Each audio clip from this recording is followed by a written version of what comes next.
এক গ্রামে এক হরিভক্ত কসাই থাকত। সে সব সময় শ্রীহরির নাম নিতে থাকত। এমনকি তিনি মাংস কাটার সময়ও শ্রীহরির নাম জপ করতে থাকত। একদিন বাড়ি ফেরার সময় ওই কসাইয়ের পায়ের সাথে একটি চকচকে পাথরের ধাক্কা লাগে। তখন কসাই সেই পাথরটিকে তুলে মাংস ওজন দেওয়ার জন্য রেখে দেয়। ওই পাথরে এমন জাদু ছিল যে গ্রাহক যতটুকু ওজনের মাংস চাইতো ওই পাথর ঠিক ততটুকু ওজনেরই হয়ে যেত।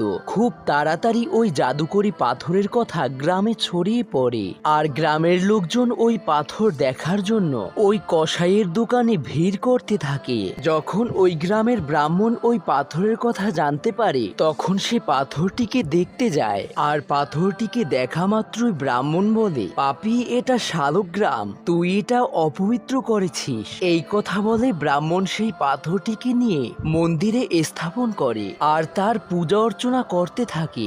একদিন শ্রীহরি বিষ্ণু ওই ব্রাহ্মণের স্বপ্নে আসেন আর বলেন, আমার এখানে ভালো লাগছে না, আমাকে কসাইয়ের কাছে দিয়ে আসো। সে সর্বক্ষণ আমার নাম জপ করত, যা শুনে আমি তৃপ্তি পেতাম।